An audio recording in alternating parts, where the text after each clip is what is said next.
topic IoIC, and thank you for joining us today for this webinar where we'll be looking at why internal communicators should focus more on purpose.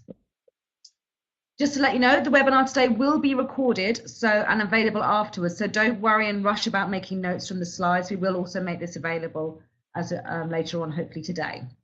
So now I'd just like to introduce our speaker for today, who is Kevin Murray, who is a leadership coach, communication consultant, speaker, and author.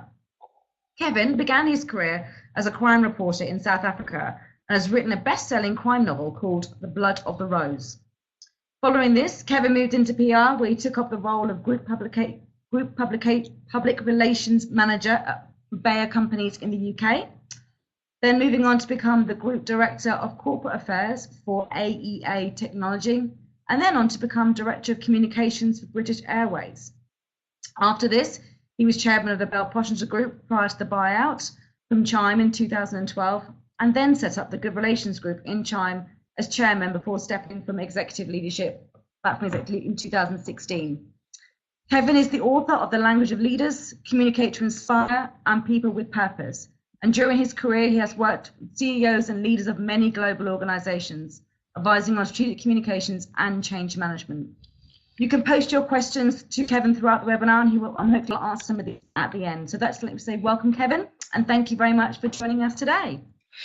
Thank you, Jen. I've been looking forward to today because in many ways I think everybody in this particular webinar is a soulmate of mine, because for many, many years I was in charge of internal comms for a variety of organizations. I've spent my life in communications, 45 years in fact, and what I found through those periods of working in companies like Bayer, the chemical pharmaceutical company, the Atomic Energy Authority, and indeed even being Director of Communications for British Airways, I found that in spite of my best efforts, I was continuously blamed for the poor communication of the companies that I worked in. Indeed, I was fired from British Airways back in '98 after a catastrophic event involving the cabin crew when management had tried to bully cabin crew into not going on strike by threatening to sack and sue them, and the unions had threatened to tar and brush them if they did not go on strike, and they all instead went and got 6 certificates, and instead of a 3-day strike we managed to turn this into a 12-day sickie by 80% of the cabin crew by bullying them. And I recognized at that stage that until we improved the way that we related to staff, the way we inspired staff, we would never ever be able to persuade them to our cause.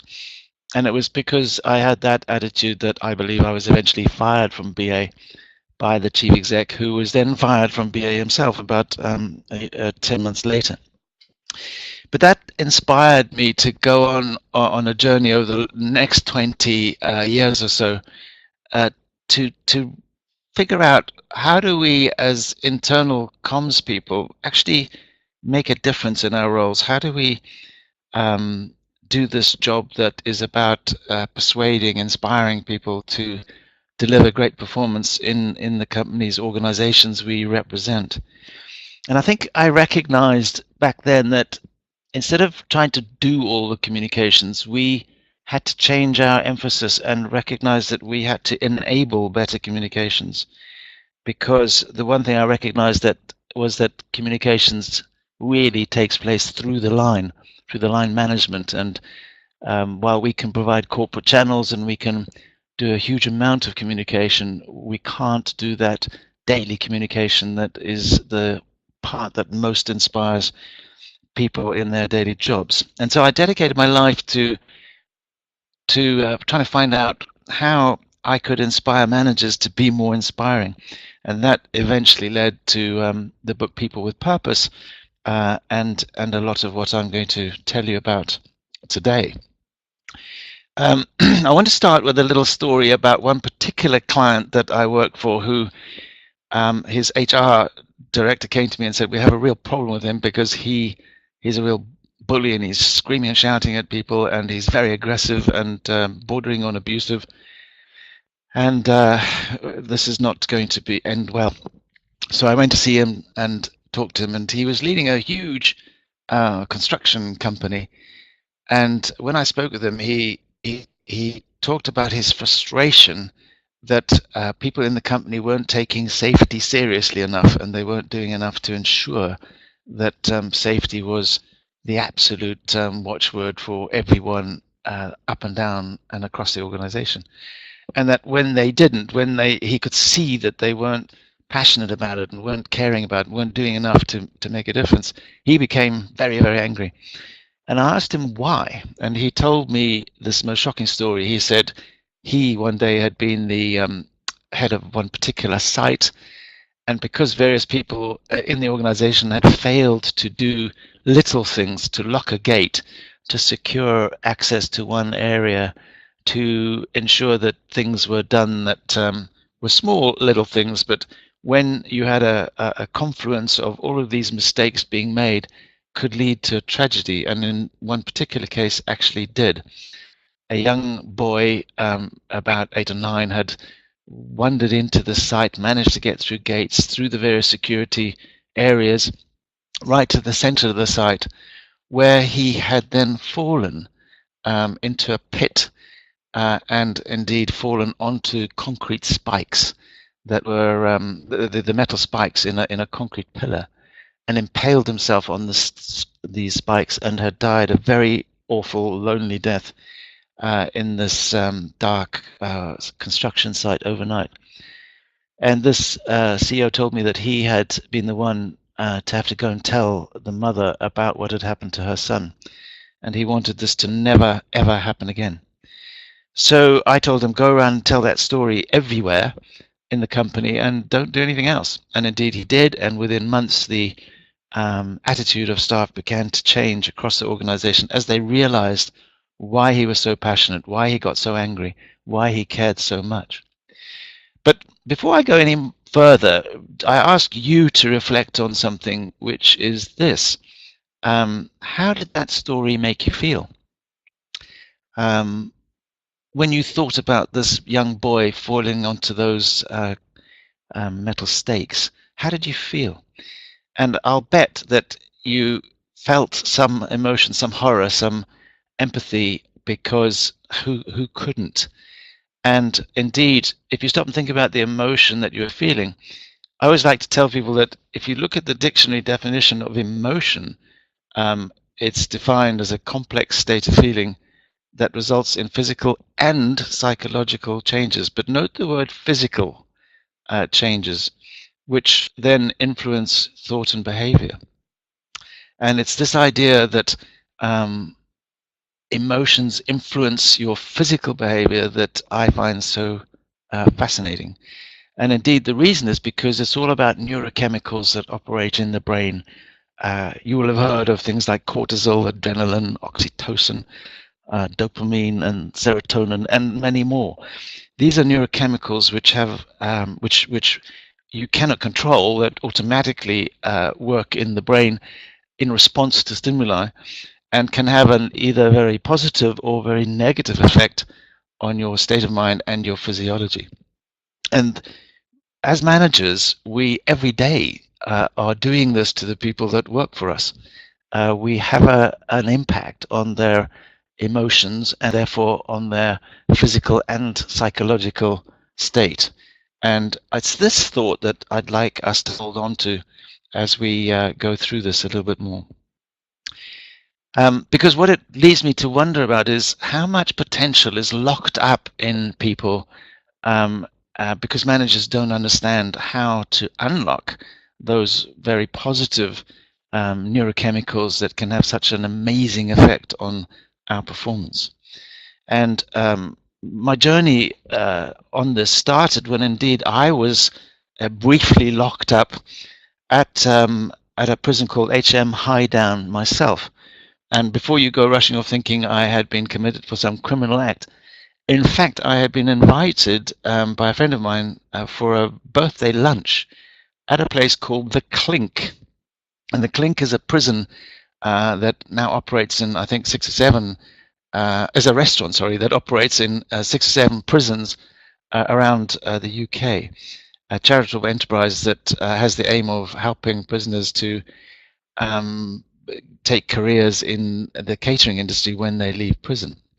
But my experience was really amazing, because having experienced the awfulness of going into a jail and then being locked in this room with prisoners serving me, I got to understand how prison might actually feel, and it's not great. And in this restaurant, you'll notice that only orange juice was served, and that the cutlery was plastic, and there was no cash. But otherwise, no difference at all between another restaurant and this one. And when I left, I asked the manager to tell me why were you doing this? And he said that at HM Highdown, within 3 months of leaving prison, most of the prisoners had reoffended again. 66% of them had reoffended. But among those who had done this Clink course, only 6% reoffended. And that got me wondering about what it was that was happening to those prisoners that was enabling them to transform their lives so completely. And could we think about how to use the same things in everyday working situations, rather than in the radical environment of a prison only? And that led me to go and talk to neuroscientists to try and understand, was it more than just the idea of having this purpose that was at work here, that actually did something for those prisoners to enable them to change so completely? And the country's leading neuroscientists told me, actually, yes, it was, because of these issues around the neurochemicals. And one, the UK's leading neuroscientist told me that actually our brains only have 2 states that we work in. One is, do we feel worthy or unworthy? And the other is, are we moving away from danger or towards reward? Now, reward doesn't only mean financial reward. Reward can come in the form of enrichment through learning, or being with people we care about, children, loved ones. Reward is a broad concept.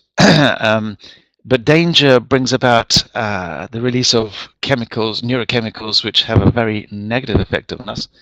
And feeling unworthy does the same thing. So these prisoners were being made to feel worthy, and they were moving towards a reward. And that was partly what was at work in transforming their performance. But this was aligned to having a purpose and also having stretching goals. And that led me to study and talk to lots of psychologists who confirmed this concept that having a sense of purpose transformed people's lives, not just prisoners, but people who had a sense of purpose lived longer, were healthier, suffered less dementia, were more productive. And so I said, well, what is a sense of purpose? And what they came back with and said, actually, a sense of purpose comes from 3 things, and they all have to work together. One is a purpose, which is compelling. The other is a set of values which I align with. In other words, a culture that I fit in with and feel worthy and a sense of belonging in, and stretching goals. And so there it was again, this alignment of these things that, if you got right, had a massive impact on how you felt, and therefore drove much better performance. And in a business sense, of course, the way people feel influences how they perform, which influences business results. And that's, I think, a critical thing for us to remember. So that led me to go and interview lots of CEOs of a wide range of companies, but also to look back on the research I had done with 80 CEOs that I'd had the privilege of interviewing for the previous 2 books, Language of Leaders and Communicate to Inspire, and revisit what they told me as I looked at this idea of how does purpose work in an organization if you truly, truly deliver it. And what they told me was fascinating and led to the publication of People with Purpose. What I found through my research was that companies who did deliver purpose had much higher levels of employee satisfaction. Managers in the organization found that their ability to transform was much greater. When you talked to and delivered a customer-centric purpose, customer loyalty was much higher. And in companies, in particular companies which had a customer-centric purpose, performance could sometimes be 400% better. Now, these are staggering numbers, and these findings came from a collection of research that I've dug out and found around the world, which was very consistent. But the downside of this was that a lot of companies said that actually they were having real problems delivering purpose, and that disengagement levels were still extraordinarily high. And estimates of the cost of that varied. But I have seen estimates in the UK that the cost to the UK of these levels of disengagement is worth 20 billion in GDP every year. So what was the problem? And the answer seemed to be that while top-level management may articulate purpose and have a sense of purpose, and employees at the front line desperately wanted it, it was the management, the line management, that were failing to deliver it.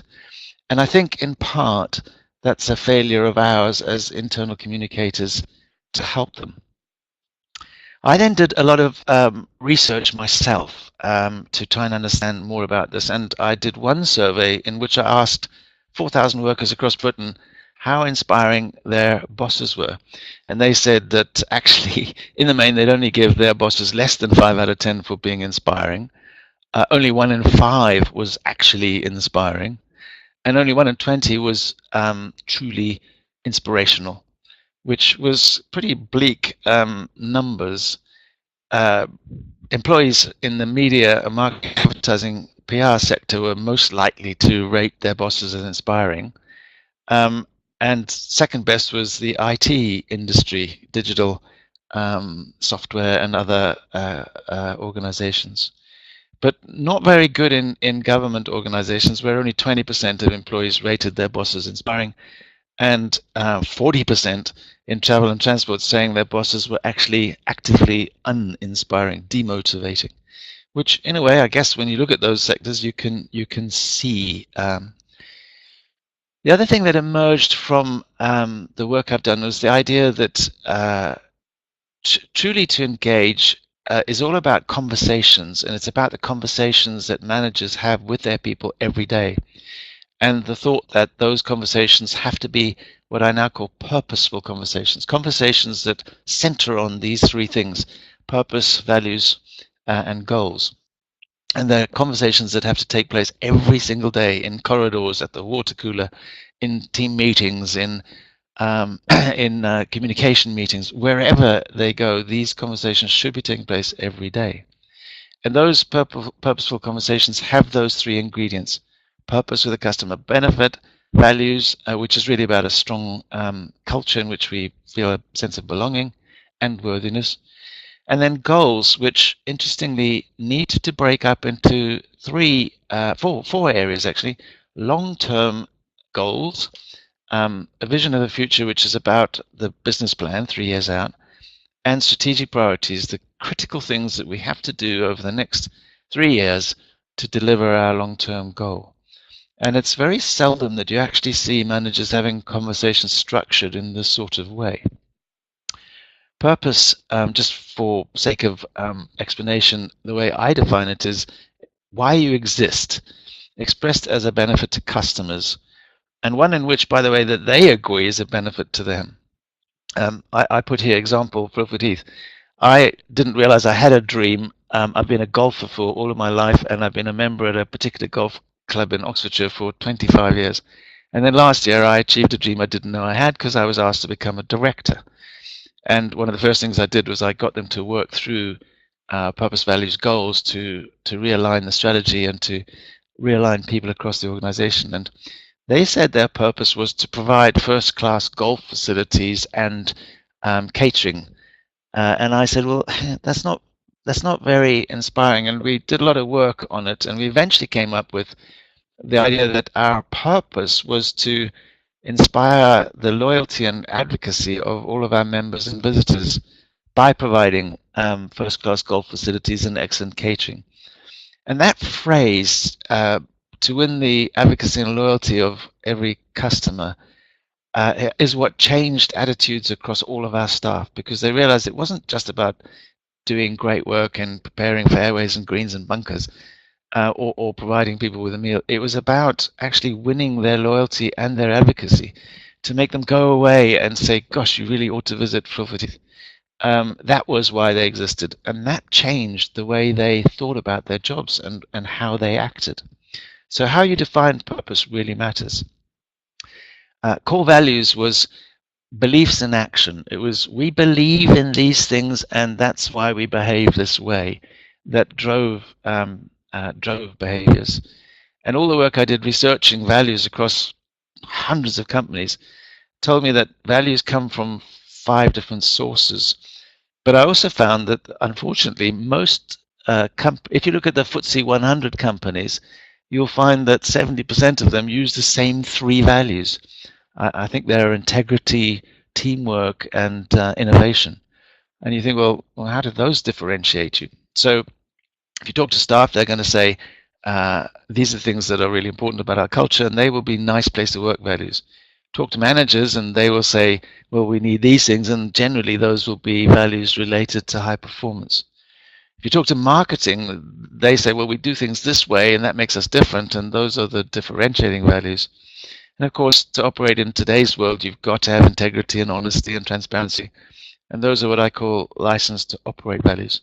But we also need to have future values, the values that we're going to need in order to achieve our goals. And often we don't have those values at the moment. And if we're going to achieve all those goals, we're going to have to behave differently, and we're going to behave differently because we have the values that support those behaviors. And we very, very often forget to do those.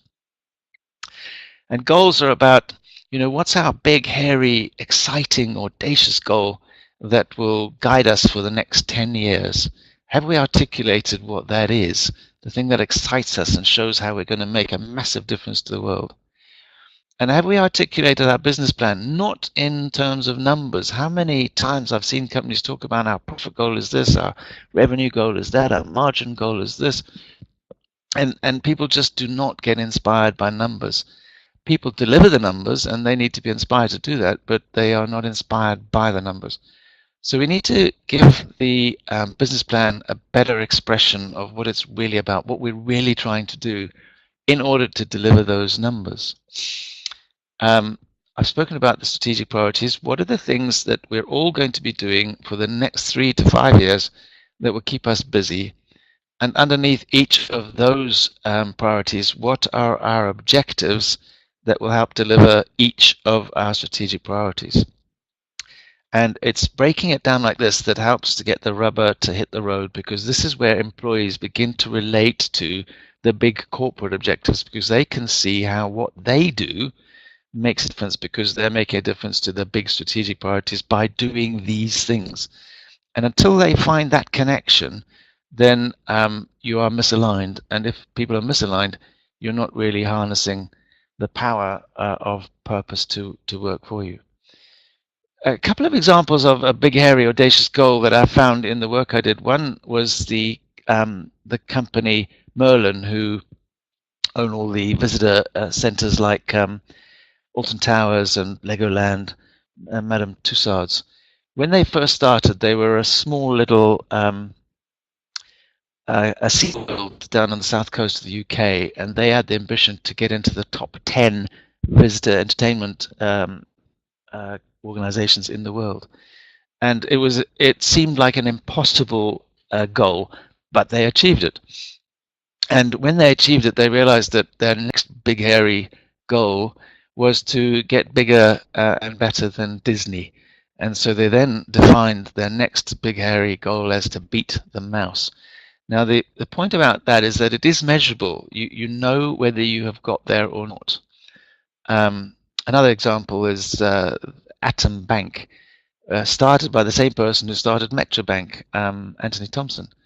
And he recognized that digital banking was going to be the future, but digital banking enabled companies to delve into data in ways that enable them to anticipate the needs of their customers, because that would enable them to know a great deal about those customers. And so they set their big hairy goal is to be the world's first telepathic bank. In other words, so intuitive, so anticipative that they would be almost telepathic in the way that they serve their customers. Incredible goals which sound impossible, but which are within reach. Purpose statements that I saw that I was struck by. Yodel, parcel delivery company, going through massive issues, recognizing that the big problem they had was the unreliability around parcel delivery, which was all about the people in their company who actually delivered the parcels. And so they had to try and get people to understand that the way that parcel was delivered and whether it was delivered properly was extremely important to the future of the company and to the customers.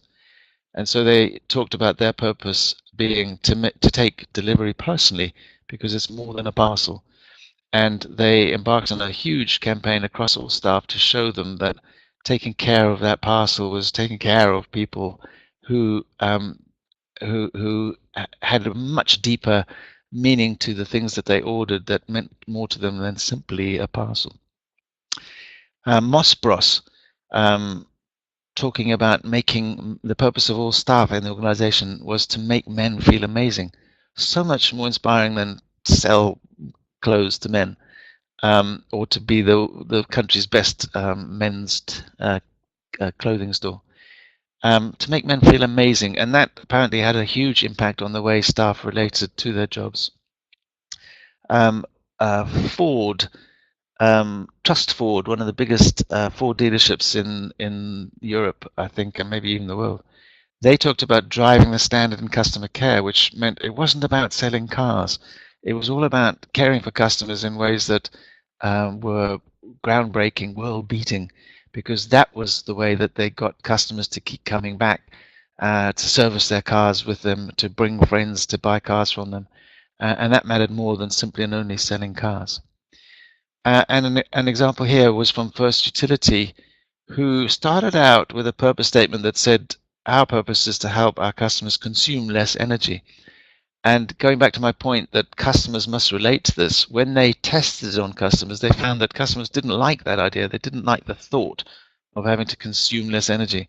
And so they changed their purpose statement based on that research, which was much more synergistic with what customers really wanted, to help our customers waste less energy. So there are some examples of the way to articulate these things that really, really help. But now comes the critical point, which is this, that you have to be able to ensure that this corporate messaging is understood by each individual in the company, and that applies to the team they work in as well. And this is how you create alignment. Only if people at the front line understand how their story about what they do daily links into the team that they work with, the division they're in, and that links up to the corporate story, will you truly create that alignment. And from all the CEOs I spoke to, this was the most critical issue. Creating alignment across the whole organization is really the goal of internal communications. Not internal communicators, you're there to help enable this, but line management need to create that alignment by linking these three stories. In my book, People with Purpose, I have a framework that I've used, developed from all this research I've done as a prompt, as a template that companies can use to look at ways to articulate these things and deliver these things better. And the best news for all of you is that this is free on my website, so you can go to the website and download it if you're in that place. So I wanted to know from managers, how are we actually doing? If these things are so important, let's get some data and let's find out from managers, what are the behaviors of managers that truly drive engagement, truly make people inspired, that truly get discretionary effort from them. And in all of this mix, does purpose really, really matter? And I commissioned YouGov to do this project, and they went and spoke to 1,800 managers and over 2,000 employees to do it. The first task was to ask managers what they thought mattered to employees and check with employees about whether they thought the same things. And I knew we might have a problem if indeed managers and employees said something very different. But what we found was actually an incredible correlation between managers and employees. And look here, making employees feel important and appreciated was seen by both managers and employees as the single most important thing that managers can do. And to do that, managers would have to be honest and sincere, in other words, authentic and have integrity. And they would have to deliver consistent principles. In other words, live the values of the company consistently, and not just say the words, but actually live the words daily. And yes, purpose mattered hugely. Defining goals and revisiting goals and putting in place goals that people could relate to was hugely important. And so was bringing the customer into the organization to show everybody in the organization why the customer mattered, which means linking purpose to customer benefit is really important. And all of this wouldn't happen unless managers showed that they understood employee perspectives and they were good listeners. So I was really interested to see this because I'd not seen this kind of research anywhere before. And these top 8 ingredients were, if you think about what the neuroscientists were saying, completely compatible with everything the neuroscientists said. Make people feel important and appreciated. The prisoners needed to feel worthy and valuable. Be honest and sincere and live the values. Create the culture in which we have a sense of belonging and alignment. Give us a sense of purpose that matters, and give us stretching goals that we can work towards. And these were all the same things that the neuroscientists talked about, why these prisoners had so had so fantastically well managed to transform their lives. So if these are important, then how did we do? And I went out to ask managers how they thought they were doing, and then separately employees how they thought their managers were doing. And this is where the gaps emerge.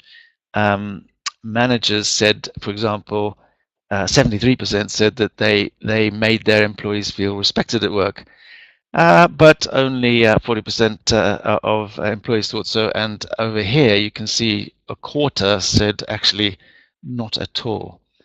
What about, can you see the vision? Can you see where we're going? What about our sense of purpose? A huge number of managers say yes, but far fewer employees, and indeed approaching a third, say that they actually don't. And that's where this is very consistent with the levels of disengagement that you can see from employee engagement surveys and from Engage for Success, the organization that looks at engagement in the UK. What about, how are we doing en route to our goals? Again, a huge difference between what managers say they're doing and how employees think that they're doing, and the levels of disagreement here, possibly the highest of all. We're just not kept informed about how we're doing, and encouraging managers to do this has to be a priority. Living the values, well, managers to the tune of 91% say, yes, of course I do, but far fewer employees say so. And again, this kind of solid 25%, quarter of saying, actually, not at all, we completely disagree with you.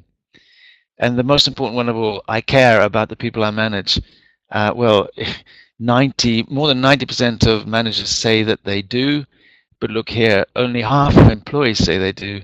22% are kind of not sure, and over a quarter say, actually, no, you don't. And this is where I think that huge amount is left on the table, that if we as internal communicators can find ways to help our managers to do this better, then we can improve internal comms and inspiration and engagement levels in the companies that we work in.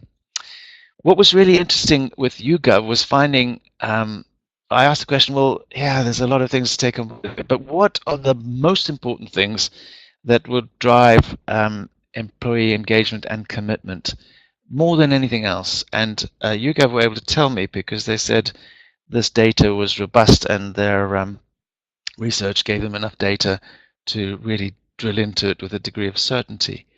So what they said was that their research showed that over a third of employees come to a job with high levels of engagement, high levels of commitment.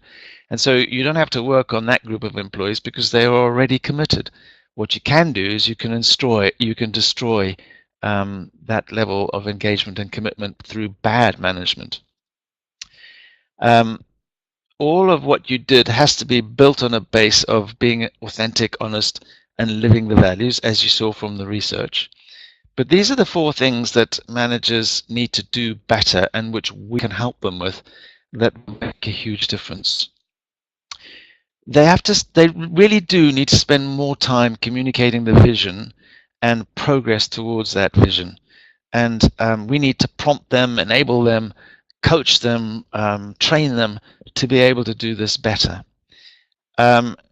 Managers who help their employees understand how they contribute to that will always be seen as more inspirational. As you saw earlier on, we need to understand how our story, what we do here at the front line, at our desk, relates to the big goals.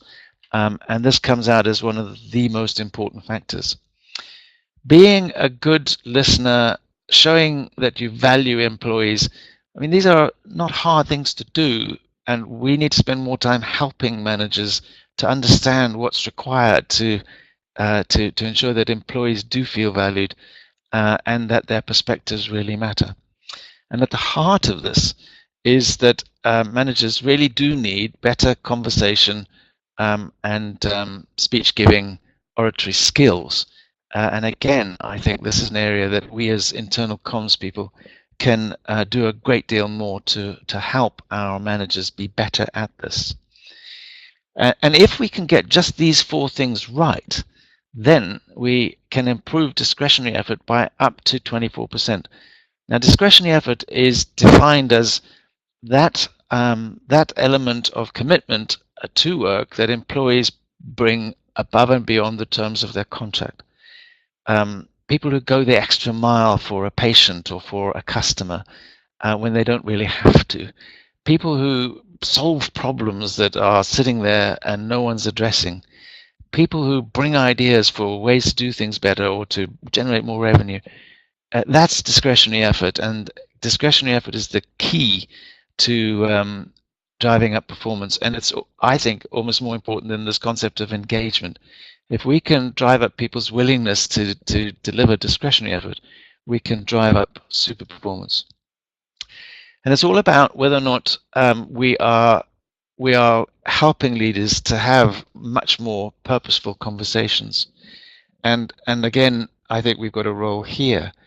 I'm going to finish this presentation now by telling you a story that came from one of the leaders I interviewed for the book, where he said he had taken over this broken financial services organization, and he'd spent a lot of time developing, in consultation with managers across the organization, a new strategy for the business.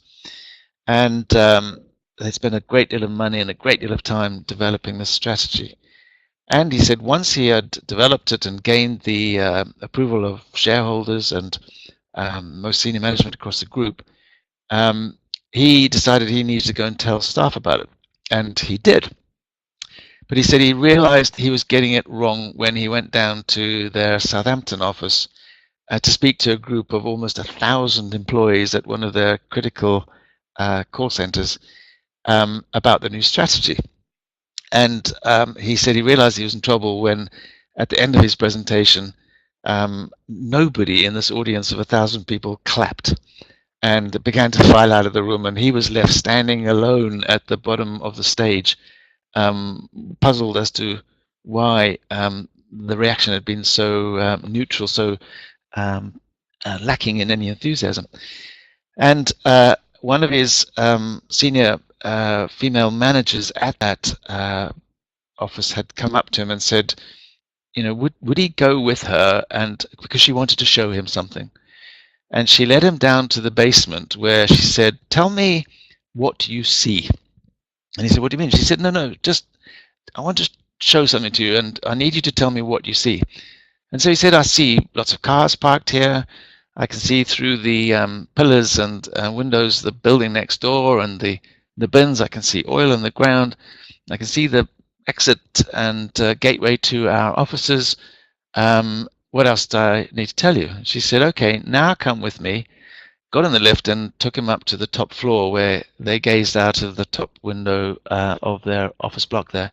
And she said, "Tell me what you see." And he said, "Oh, well, I can see the forest, and I can see the highway back towards London, and I can see the coastline, and I can see downstairs, I can see the bins that I spoke about from below, and I can see the cars parked down there." And she said, "Yes. And this is the view you have at the top of the organization, and it's the view you need to get better at delivering to the bottom of the organization, because all we can see is the cars and the oil stains and the bins, and you need to inspire us with a story that gives us your vision of everything you can see." And so he went away and he reworked his presentation to talk much more about what it was they were trying to do for customers, how they were going to make customers' lives better. And indeed, he was so inspired by this idea that he actually wrote to all of his employees a poem. It wasn't a very good poem, but it was nevertheless a poem which talked about the courageous and the brave providing this life-changing service to the customers they served. And indeed, over the next couple of years, the performance of that organization radically transformed for the positive. So I guess we as internal comms people have a huge number of ways we can help managers, from top leaders through to frontline managers, be better at communicating, and in so doing stop having to take the flak for poor communications in companies, and indeed, just as I was, actually get fired for it. So thank you for listening, and Jen, back to you for any questions that people may have. Thank you, Kevin. That was fantastic, and I really enjoyed some of those stories in there, and also give me personally a lot of food for thought. As we said, we've got a couple of questions that have come through as you've been speaking, so I'll rattle through some of those, and hopefully we've got time to answer those. And the first questions we got on the group today was around how much is employee disengagement put down to a lack of purpose as opposed to industrial action or macroeconomics? Yes, it's a good question, and I think that will vary from company to company. I think engagement has many, many influences, but I do believe that managers are largely responsible for the levels of engagement of employees. And however, many companies run into trouble because of circumstances beyond their control, because of economic circumstances. And the challenge then is, how do they retain the engagement and loyalty of staff even when having to get rid of staff? And again, that comes back to managers. How well are they communicating with people, with the people who have to go, with the people who have to stay? How well are they explaining things? How much respect and dignity are they giving to everybody, including the ones who have to go? And we as communicators, how are we helping them to understand what they have to do and how to talk with people better, and what the circumstances are that they need to explain and stand up for?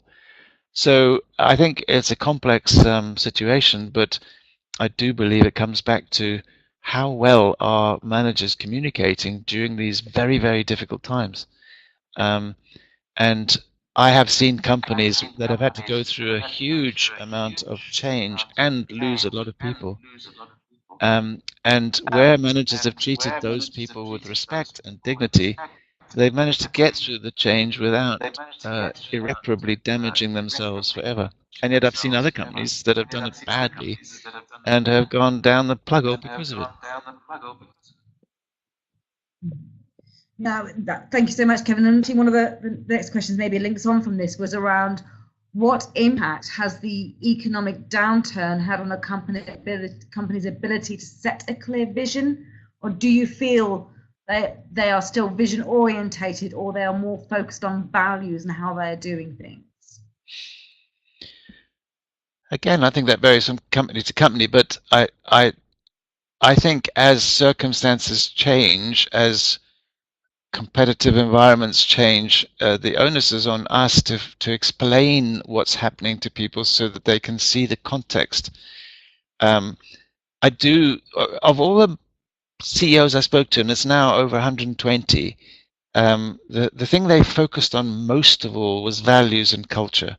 And this saying, which you no doubt all have heard, culture eats strategy for breakfast, I think is very, very true. And culture, great cultures can see companies through the most difficult of times. But it will never change the reality that in some organizations, job losses, redundancies, downturns will happen. The thing that I often see in companies, though, then is that managers start avoiding talking to their people, and communication vacuums set in, and degrees of disengagement and disillusionment and unhappiness and dissatisfaction rocket because managers just simply don't show up to have the conversations that they need to be having. And our role in that, I think, is to empower and enable the managers to show up, because very often just showing up can make the world of difference.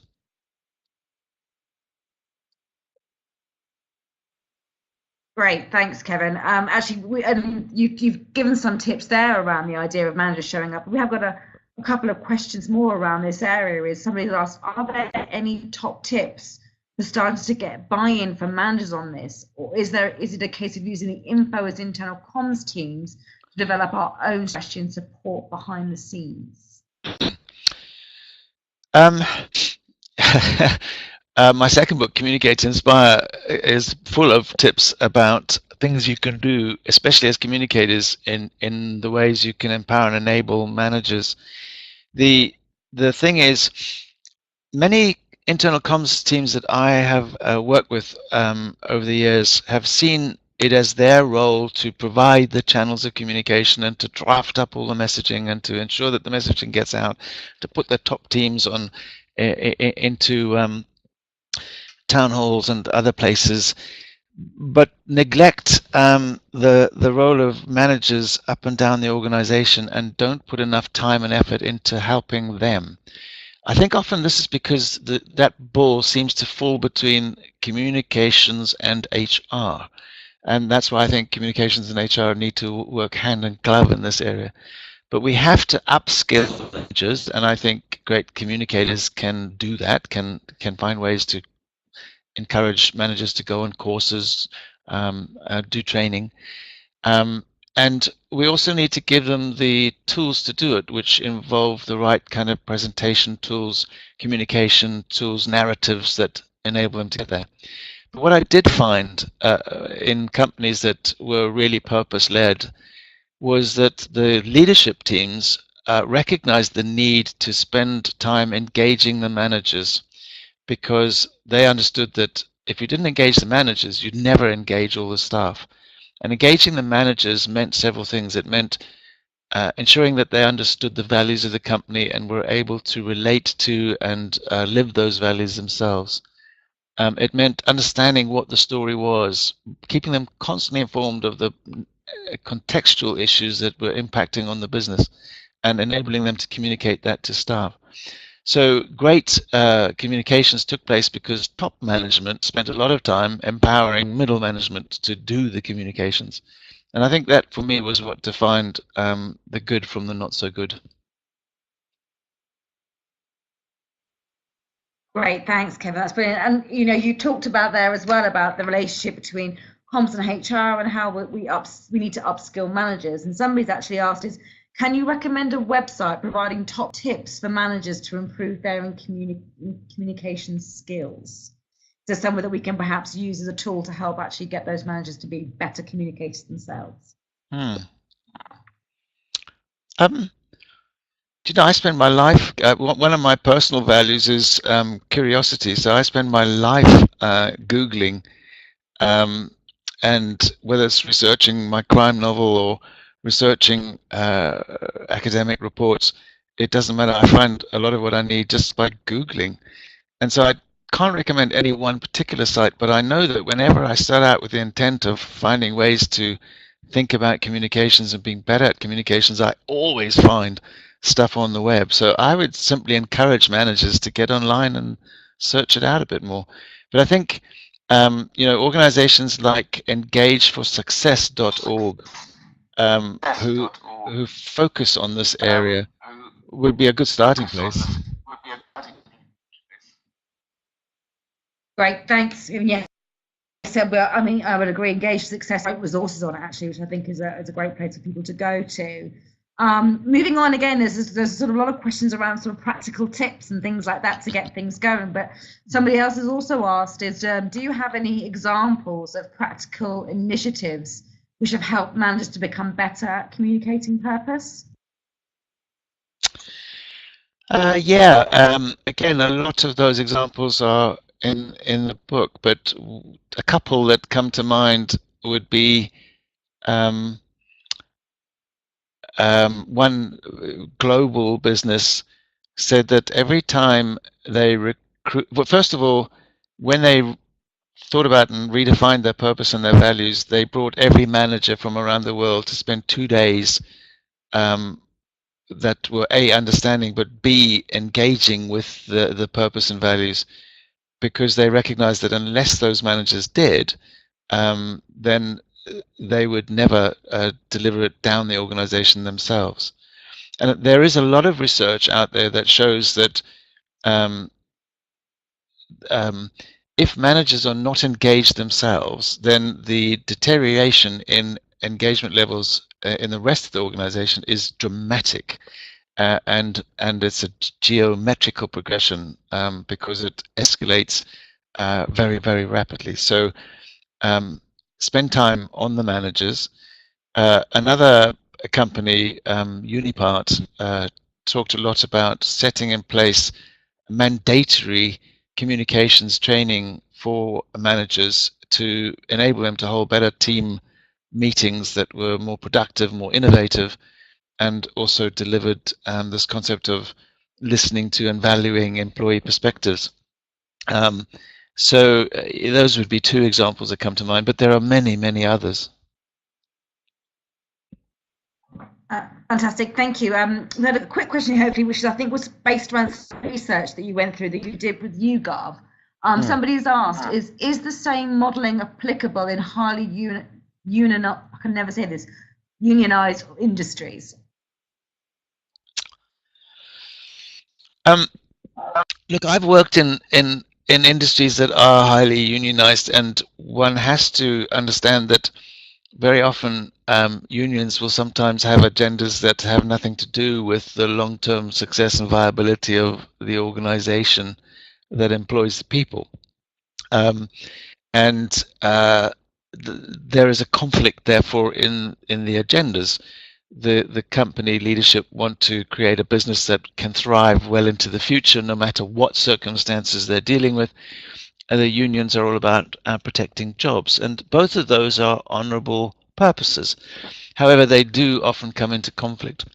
So whenever there's been a lot of industrial activity in organizations where I've worked, I've always been mindful that the role of the manager becomes even more important to ensure that they are engaging staff and not letting unions take control of the agenda, because I think that's often the problem, is that unions are very skilled at narrative and agenda setting and assuming moral high grounds, and our poor managers are not. They're so focused on delivering the daily tasks that they aren't skilled in the way that the unions are. So I think we've got to think about that and recognize that we've got to enable our managers to be better communicators in order to present a different view to employees than the one that the unions present. Great, thank you. And we've got two more questions, and I think then we'll be at the end. So hopefully we'll get to these quite quickly to finish on time. So our next question, which again follows is on around tips, is do you have any tips how to engage managers to fulfill this part of their role following a merger that is resulting in a considerable organizational change?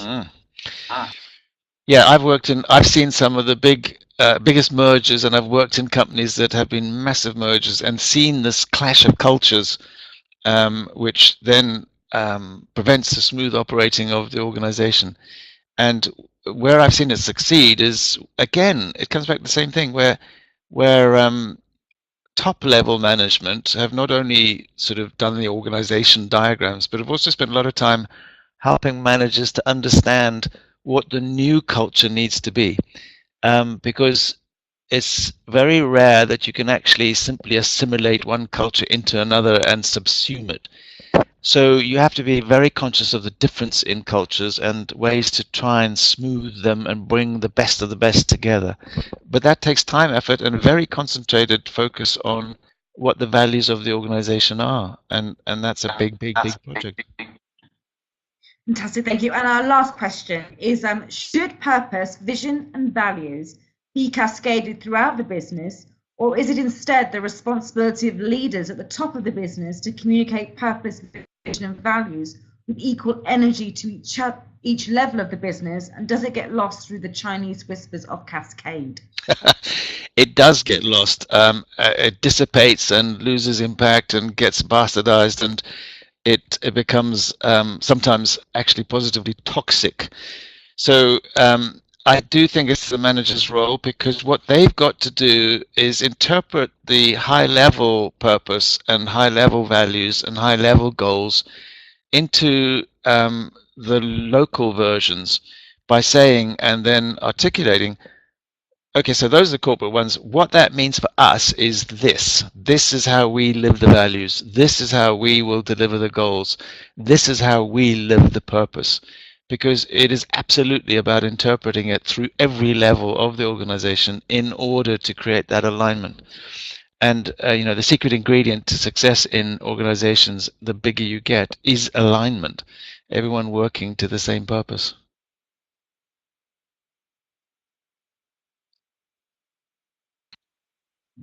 Kevin, that was fantastic. Thank you so much. We are now just on time, and we've actually got through all the questions, which is brilliant. I have certainly learned a lot this afternoon. It's given me lots to think about, and I just want to say a massive thank you from the IoIC and all of us for giving us your time today, Kevin. And thank you all that were able to join us, and have a great rest of the day and a lovely Easter. Many thanks. Thank you. Yeah.